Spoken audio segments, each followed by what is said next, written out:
Sahabatku, Sobat NC, setiap orang memiliki kelebihan dan kekurangannya masing-masing. Setiap orang punya karakternya masing-masing. Setiap orang punya wataknya masing-masing. Jadi tidak ada yang bisa menyamakan satu dengan yang lainnya ya. Bahkan seseorang yang terlahir kembar sekalipun, mungkin kembar identik, pasti memiliki perbedaan ya, perbedaan baik dari sisi karakter fisiknya maupun sifat-sifatnya atau mungkin kelebihan-kelebihannya ya. Ada yang mungkin lebih menonjol di akademisnya atau mungkin juga yang lain lebih lebih menonjol di misalkan jiwa seninya, atau yang satu lebih jago olahraga. Bisa jadi ada yang nggak terlalu jago olahraga tapi dia bisa menjadi seorang yang kreatif ya, kreatif di hal lain. Misalkan dia bisa meng-create sesuatu dengan mudah, dengan lebih terampil, dan lain sebagainya. Banyak sekali. Setiap orang memiliki kelebihan dan kekurangan masing-masing. Ada orang yang mungkin bisa mendapatkan inspirasi dari orang-orang sekitarnya karena dia tipe orang yang supel. Misalkan supel, dia bisa menyerap energi dari orang-orang di sekitarnya. Dia mudah bergaul, dia mudah bersosialisasi, sehingga dapat menemukan pengembangan dirinya lewat cara dia berinteraksi dengan sekitarnya, dengan lingkungan. Terus ada juga beberapa tipe orang yang justru mendapatkan sumber inspirasi itu ketika dia sedang sendiri ya, ketika dia sedang membaca atau ketika dia sedang berpikir tentang suatu permasalahan atau mencari hikmah dari segala sesuatu. Itu juga ada ya. Jadi kalau kalian salah satu dari yang saya ceritakan tadi, ya tidak masalah gitu. Jadi tidak ada siapa yang lebih baik dari siapa. Misalkan kayak orang yang mudah bergaul, mudah bersosialisasi, cepat akrab sama orang, dan dia banyak dibentuk oleh lingkungannya sehingga dia mendapatkan inspirasi dari lingkungan di sekitarnya. Itu biasa kita sebut dengan orang-orang yang ekstrovert ya. Orang ekstrovert, dia akan mudah saja setiap hari mendapatkan informasi, pengalaman, sharing knowledge, mengembangkan dirinya ya lewat apa yang dia serap dari sekitarnya ketika dia sedang bersosialisasi. Tapi di sisi lain juga ada orang-orang yang introvert ya, orang introvert yang mungkin dia butuh mendapatkan inspirasi atau mengembangkan dirinya baik dari sisi knowledge-nya atau mungkin skill-skill yang lain justru ketika dia sedang sendiri, justru ketika dia sedang tidak bersama orang lain ya. Mungkin dia bisa merenung atau mungkin menganalisa. Dia butuh waktu, istilahnya butuh me time ya, untuk bisa menemukan suatu solusi atau suatu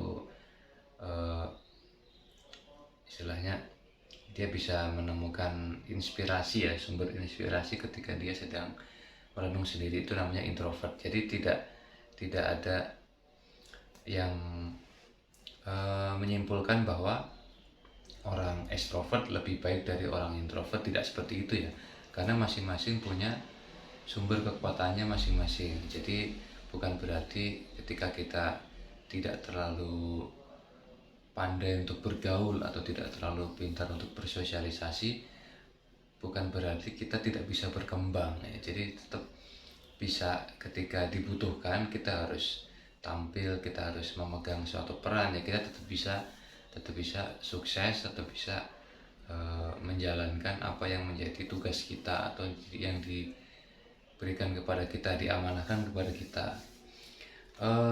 Kalau saya sendiri sih termasuk orang yang saya sebenarnya cukup introvert ya. Saya dulu dari kecil itu tidak terlalu pandai untuk bergaul ya. Jadi saya butuh waktu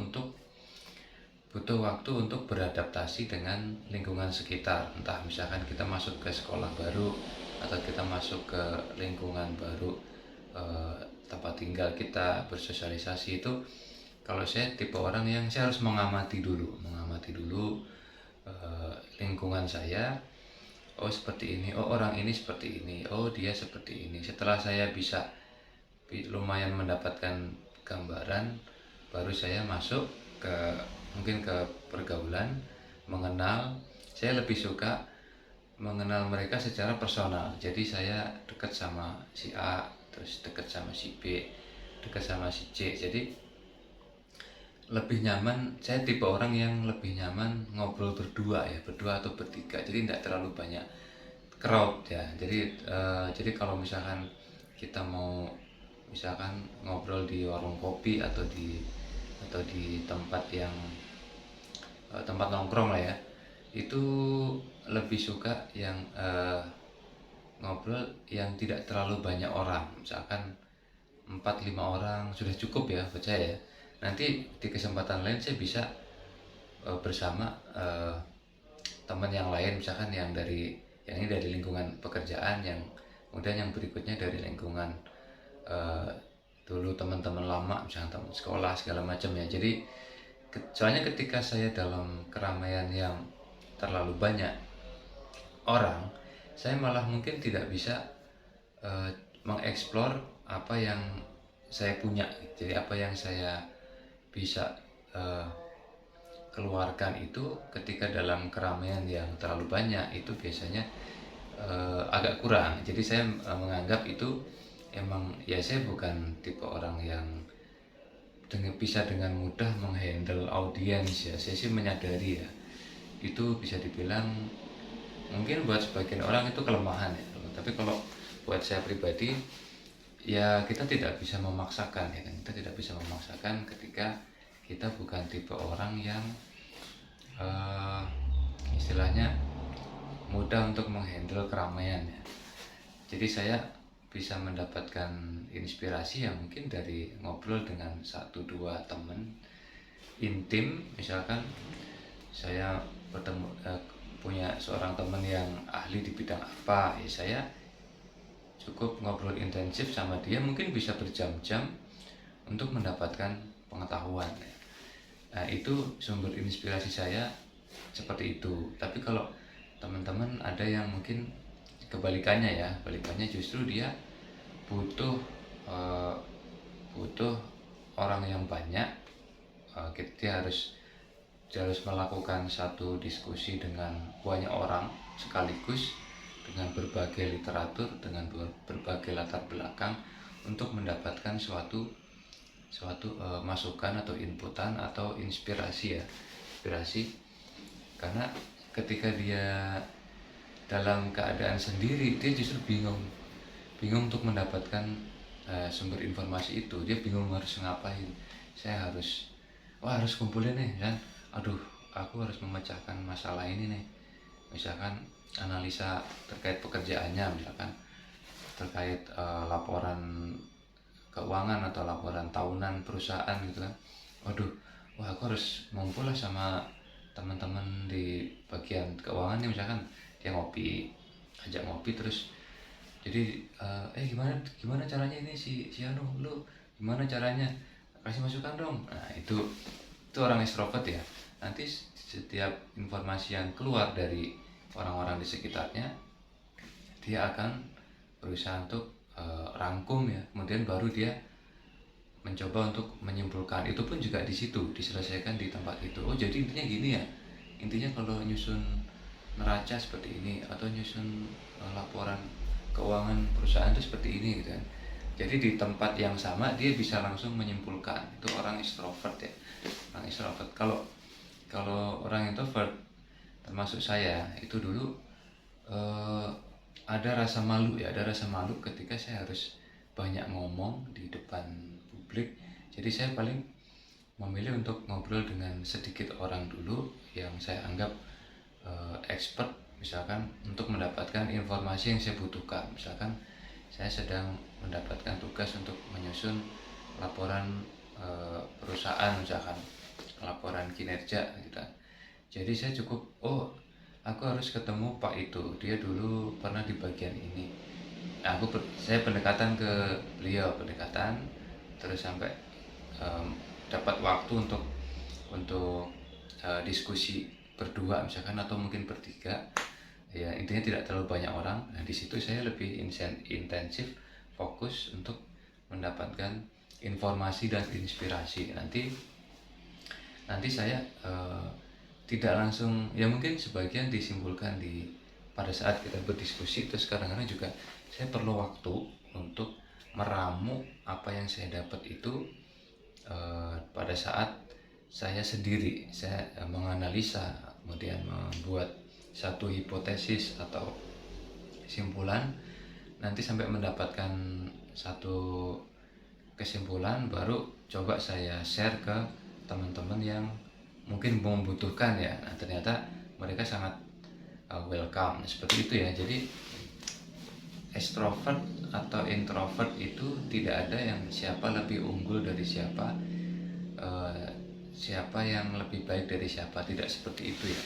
Jadi banyak sekali kok tokoh-tokoh yang mungkin pada masa kecilnya atau remajanya bukan tipe orang yang sangat mudah untuk bergaul, tapi pada akhirnya mereka juga bisa sukses. Jadi buat teman-teman yang terutama yang introvert ya, yang seperti saya juga, tidak usah berkecil hati ya kan. Sebenarnya introvert itu bukan sesuatu hal yang harus diratapi ya.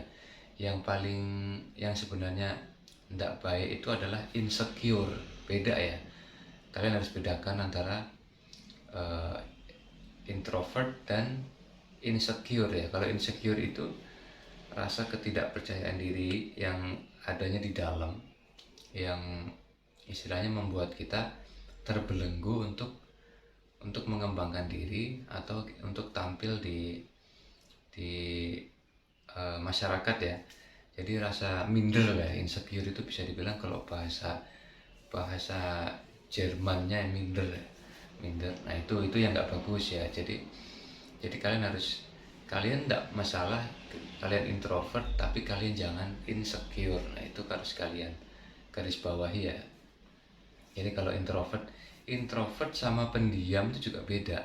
Kalau introvert itu kalau pendiam itu ya benar-benar emang dia sifatnya pendiam, tidak banyak ngomong ya, tidak terlalu kalau disuruh perform atau disuruh public speaking atau disuruh mengambil satu peran yang dia harus mengconquer audience atau dia harus memimpin satu proyek, itu biasanya dia cenderung tidak percaya diri, cenderung insecure ya kalau orang pendiam ya.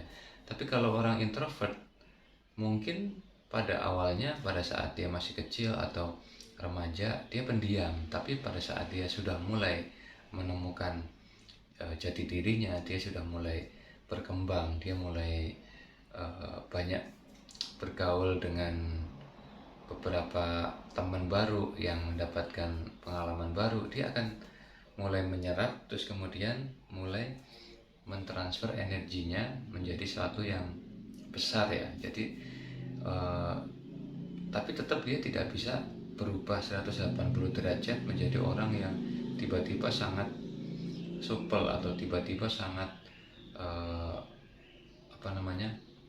berisik gitu, tiba-tiba berisik.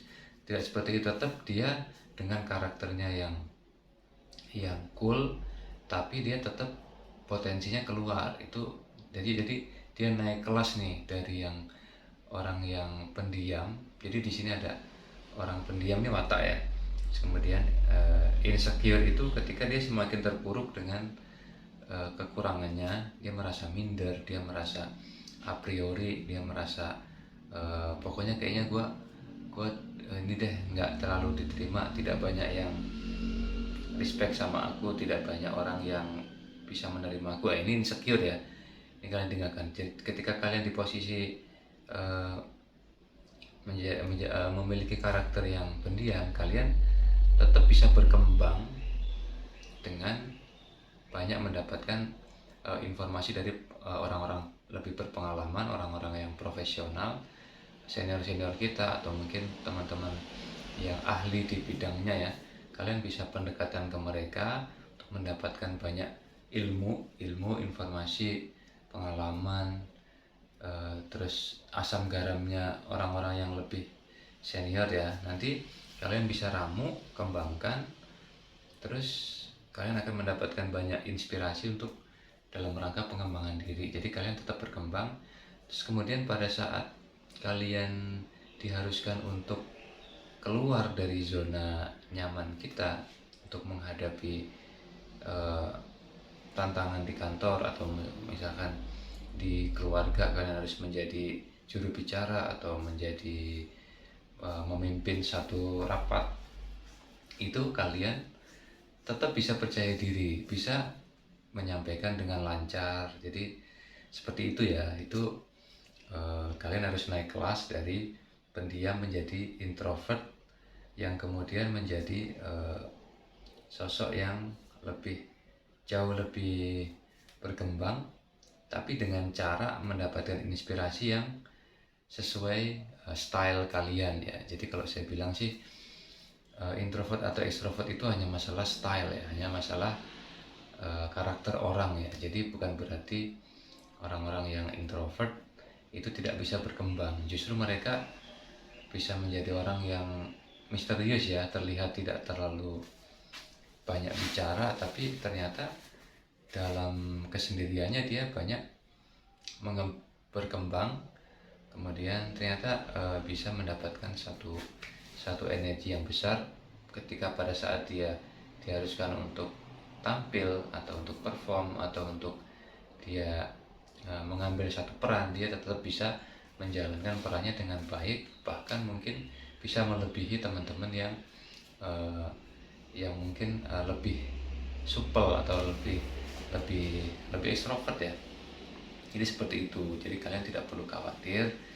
Terus di sini juga soalnya teman-teman penderita GERD anxiety ini mungkin tidak semuanya ya, tapi sebagian besar itu biasanya itu banyak yang berangkat dari insecure atau merasa dirinya introvert, tidak banyak diterima di lingkungan, kemudian merasa tidak bisa masuk ke dalam pergaulan. Misalkan ada beberapa ya, tapi mungkin tidak semua. Mungkin ada juga yang terkena penyakit anxiety disorder ini sebabnya lain ya, mungkin dari luka batin atau mungkin dari misalkan trauma tertentu. Jadi banyak sebabnya, tapi ada salah satu sebabnya. Kebetulan saya merekam ya dari beberapa teman, banyak juga yang merasa insecure. Awalnya perasaan insecure itu membuatnya terpuruk semakin dalam, dia tidak bisa istilahnya tidak bisa keluar dari rasa insecure itu. Akhirnya dia semakin terpuruk, dia tidak banyak bergaul. Akhirnya setiap ada masalah ya dia pendem sendiri, setiap ada masalah dia harus istilahnya ya udah diterima sendiri tanpa bisa men-share ke orang lain. Jadi buat saran saya untuk teman-teman yang tidak terlalu terbuka ketika memiliki masalah. Kalian, namanya kita hidup kan pasti ada masalah ya, bisa masalah pekerjaan, keluarga, atau mungkin di lingkungan segala macam. Tapi semua masalah itu baiknya, kalau terutama bagi kita yang masih menderita GERD atau anxiety disorder, jangan pernah memendam masalah kalian sendirian. Kalian harus merilis, kalian harus kartasis ya kan. Kalau misalkan dipendam, nanti akan bertumpuk-tumpuk yang akan melahirkan ledakan emosi ya. Ledakan emosi, akhirnya pecahlah si emosi jiwa kita itu menjadi satu penyakit mental yang banyak sekali macamnya ya. Jadi baiknya kalau emang Mas, tapi aku orangnya introvert Mas, aku nggak pede kalau harus men-share ke teman-teman semua, atau aku untuk ngomong sama teman-teman kantorku aja malu gitu kan. Itu bisa diakalin. Kalian mungkin butuh ya satu dua orang cukup lah ya, satu dua orang kalian istilahnya apa ya, bestie ya kalau istilah zaman sekarang. Kalian paling nggak punya bestie lah, punya bestie yang bisa jadi teman kalian sharing ya, atau kalau kalian sudah berkeluarga ya pasangan kalian, atau mungkin saudara kalian yang kalian rasa dekat, atau ya intinya jangan dipendam ya, intinya jangan dipendam, tetap keluarkan. Terus kalaupun kalian bukan tipe orang yang mudah bergaul, enggak masalah, kalian nggak usah khawatir, kalian tetap bisa berkembang, tetap bisa belajar. Dan itu tidak buruk kok, tidak buruk. Saya sendiri seperti itu orangnya, jadi saya juga bukan tipe orang yang heboh, bisa dengan mudahnya akrab dengan orang baru, enggak. Saya perlu waktu untuk adaptasi, menyelami. Terus tapi kalau saya harus misalkan berpartner dengan dia, atau mungkin saya harus tiba-tiba harus perform, ya enggak masalah gitu loh, saya siap aja gitu. Jadi bedanya itu ya. Kalian introvert boleh, tapi jangan insecure ya, kuncinya itu ya. Tidak masalah dengan tipikal kita yang introvert, itu tidak masalah, yang penting jangan insecure. Semua orang makan nasi sama, semua orang juga, mohon maaf ya, boker sama. Jadi kalau orang lain bisa, kita juga insya Allah pasti bisa, ketika ada kemauan, ada usaha, dan kalian bisa berikhtiar dengan cara yang kalian nyaman ya. Intinya itu ya. Ingat ya, boleh introvert tapi jangan insecure, oke? Semoga kalian selalu bahagia, apapun karakter kalian, apapun tipikal kalian, tapi yakinlah bahwa kalian hebat, oke? Salam bangkit luar biasa.